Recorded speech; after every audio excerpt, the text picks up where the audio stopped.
इस बार सीबीएसई का रिजल्ट काफ़ी अच्छा रहा और जो मेरा ऑब्जर्वेशन रहा, जो मैंने नोटिस किया, ये जो टर्म 1 और टर्म 2 का पैटर्न था ना, इसने रिजल्ट को बढ़ाने में, जो रेशियो था उसको बढ़ाने में काफ़ी अच्छा मतलब रोल निभाया है।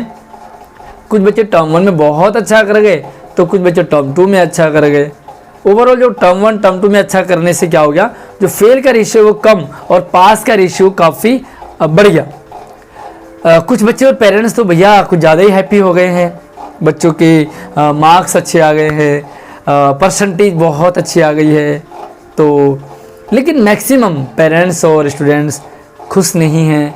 बच्चों के मार्क्स कम आए हैं, परसेंटेज कम आई है और कुछ बच्चों को घर में डांट भी पड़ जाती है क्योंकि पेरेंट्स बहुत पैसा भी लगाते हैं, मेहनत भी करते हैं और चाहते हैं कि मार्क्स अच्छे आने चाहिए। अच्छा, बच्चों का सवाल है कि मार्क्स जो कम आए हैं उन्हें कैसे बढ़ाया जाए। एक बच्चे का सवाल आया है टेक वर्ड, सर जिन बच्चों के 10वीं क्लास में कम नंबर आए हैं क्या वह दोबारा 10वीं क्लास में एडमिशन ले सकते हैं? Sir this is my very important question, please answer. इसी तरह के काफ़ी सारे मैसेज मुझे दूसरे प्लेटफॉर्म पे भी मिले कि सर मार्क्स कैसे बढ़ाए जाए जितने भी आए हैं। ओवरऑल मार्क्स बढ़ाने का जो रीज़न है, सबसे पहले हम वो देखें कि आखिर हम मार्क्स बढ़ाना क्यों चाहते हैं। मेरी क्लास में मेरे स्टूडेंट के हिंदी में, क्योंकि हिंदी मैं पढ़ाता हूँ, तो बच्चे के 93 94 के समथिंग मार्क्स आए हैं। बट जब उसने मुझे मार्क्स बताया तो मेरा ये पहला वर्ड था कि बेटा 100 आनी चाहिए थी, 99 आनी चाहिए थी, आपके मार्क्स कम रह गए। सोचिए, मतलब 93 94 आने पर भी मैं सेटिस्फाई नहीं हुआ और मैंने जवाब दिया कि तुम्हारे तो 199 आने चाहिए थे। अगर मैं आप लोगों से ही पूछना चाहूँगा कि अच्छे मार्क्स की क्या वैल्यू है, क्या डेफिनेशन है। अगर आपसे पूछना चाहूँगा कि आप अच्छे मार्क्स किसे कहते हैं, क्या कौन से मार्क्स अच्छे होते हैं। सोचो, आपके 90 अबव मार्क्स आ जाए, आपके 90 अबव मार्क्स आ गए तो आपके घर में मिठाइयाँ वगैरह बटेंगी, खूब इंजॉय होगा और मतलब वो खुशी वाला माहौल होगा। सोचो, आपके 90 अबव थे और जब आपको पता लगा कि भैया अगल बगल में भी सबके 99 है, ओवरऑल मैक्सिमम बच्चों के 90 अबव मार्क्स आ गए, तो क्या आपकी खुशी सेम रहेगी? शायद नहीं, क्योंकि अब वही सेम मार्क्स ना अगल बगल में सबके आ गए। तो अब आप क्या चाहोगे कि 95 अबव होने चाहिए। अब अगली बार 95 अबव भी आ गए, देखा तो सबके 95 अबव हैं। अब आप चाहोगे 99 100 चाहिए। सोचो, सभी के 99 100 आ जाए तो आप क्या चाहोगे? ये जो जिज्ञासा है ना, ये आगे आगे बढ़ती रहती है। आपको मार्क्स बढ़ाने के लिए क्या करना पड़ेगा वो मैं आपको बताऊंगा। सबसे पहले थोड़ा सा लॉजिक समझें। हम अपने मार्क्स क्यों बढ़ाना चाहते हैं? बहुत सारे रीज़न होते हैं। कुछ तो भैया पड़ोस में थोड़ा सा दबदबा सा हो जाए, एक अच्छे मार्क्स आ जाए तो थोड़ा मतलब रहता है कि यार अच्छे मार्क्स आने चाहिए। कुछ पेरेंट्स भैया पैसा खर्च करते हैं तो वो चाहते हैं कि जो बच्चा जिसने ट्यूशन नहीं लगाया है, जो बच्चा सरकारी स्कूल में पढ़ रहा हो, उससे तो ज़्यादा मार्क्स आने चाहिए।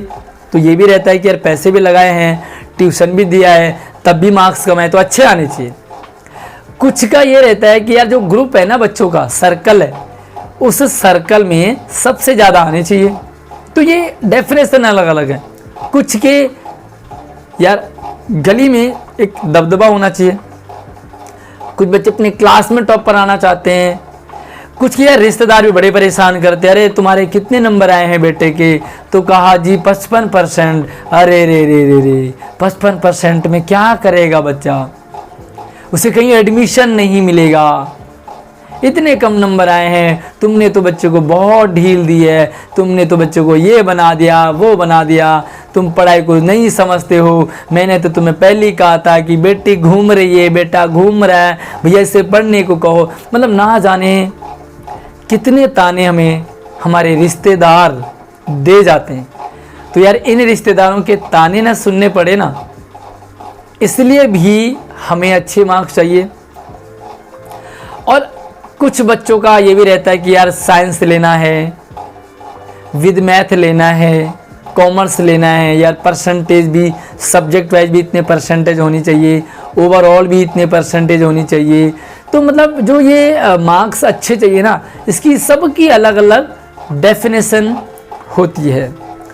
मतलब जब मेरी क्लास में बच्ची के 93 94 आने पर भी मैं चाहता हूँ कि और ज़्यादा आए, तो ये जो जिज्ञासा है ना, ये कभी भी रुकती नहीं है। आपके इस बार इतने हैं तो अगली बार इतने चाहिए, अगली बार इतने चाहिए, मतलब ये बढ़ते रहना चाहिए। सोचो यार, पास परसेंटेज तो 100 ही होती है ना। अब आपके अगर 100 आने लगे, पिछले साल भी 100 आए, इस बार भी 100 आए, तो आपका तो इंटरेस्ट ख़त्म हो गया ना। क्योंकि यार 100 से 101 आने चाहिए थे, 110 आने चाहिए, तो ये सिलसिला चलता जाता है। ओवरऑल मैं आपको एक पहले थोड़ा सा अपना ओपिनियन दे दूं, उसके बाद मैं आपको बताऊंगा कि आपको मार्क्स बढ़ाने के लिए क्या करना चाहिए। मार्क्स की इस समय कोई वैल्यू नहीं है। वो ट्रेंड था जो चला गया, मार्क्स बहुत ज़्यादा होने चाहिए थे। सोचो, जो आपके पेरेंट्स आपसे मार्क्स ज़्यादा लाने के लिए कह रहे हैं ना, एक बार आप अपने पेरेंट्स से पूछो कि आपके कितने परसेंटेज आई है। आई एम श्योर कि पेरेंट्स के ज़्यादा परसेंटेज नहीं आई हुई। खुद मेरे नहीं आई भाई, मेरे नहीं आए थे परसेंटेज। तो देखो, दौर एक अलग होता है। मतलब मार्क्स का जो सिलसिला होता है ना, कभी ज़माने में सेकंड डिवीज़न आ जाए ना तो उसे बहुत माना जाता था।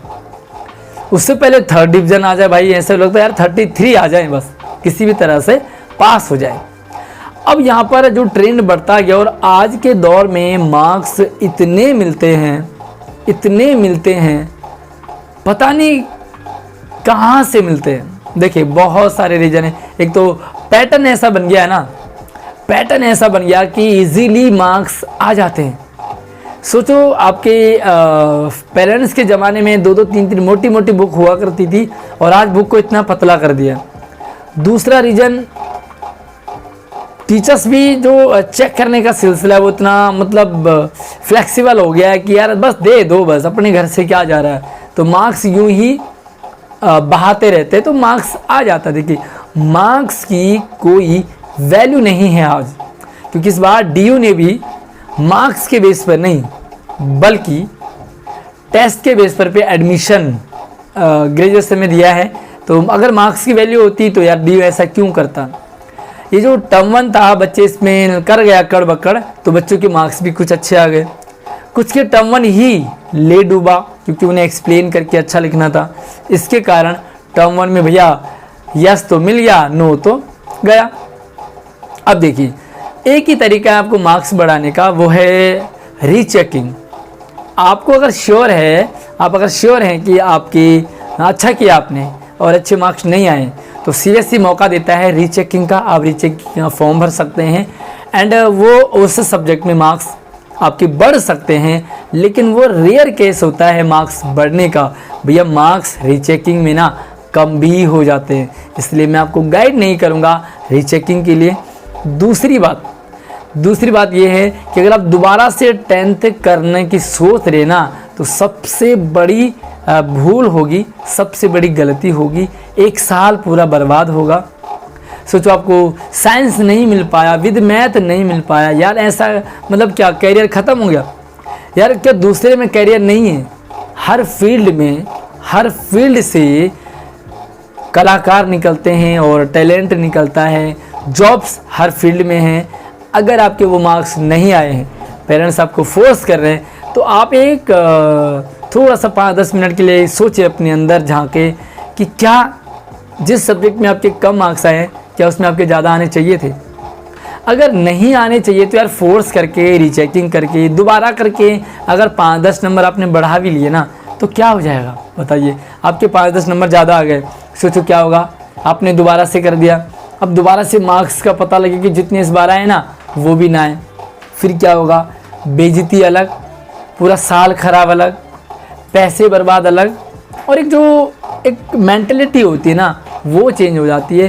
भैया पढ़ते रहो, फ्लो में चलते रहो, यूनिक सा टैलेंट अपने साथ लेके चलो, जिसके दम पर आपको ज़िंदगी जीनी है, नौकरी करनी है, अपना काम करना है और यस सफल होना है। वो यूनिक सा टैलेंट, उसके कोई मार्क्स नहीं है, कोई परसेंटेज नहीं है, उसका कोई एग्ज़ाम नहीं है, वो सिर्फ आपके अंदर है, उसे निकालने की देरी है।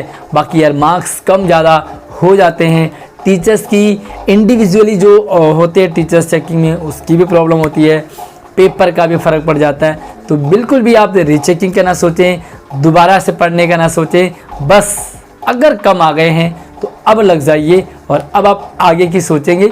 बीती ताही विसारी दे, आगे की सुधी ले। तो यही इतना ही कहने कि मैं अपनी जो वाणी है उसे विराम देना चाहता हूँ। आई होप कि आपको क्लियर हो गया होगा कि मार्क्स की वैल्यू नहीं बल्कि इंसान की वैल्यू है, उसके टैलेंट की वैल्यू है, स्किल की वैल्यू है। अपने स्किल को बढ़ाते रहिए और वीडियो पसंद आए तो इसे लाइक, अपने सभी दोस्तों को शेयर कर दीजिए। इसी तरह की मोटिवेशनल हेल्पफुल वीडियोस के लिए हमारे चैनल को सब्सक्राइब जरूर करके रखिए। ऑल द बेस्ट, खुश रहिए, हैप्पी रहिए। चाहे आपके मार्क्स कितने आए हैं, कभी आप निराश ना होइए। नर हो न निराश, करो मन को। जय हिंद।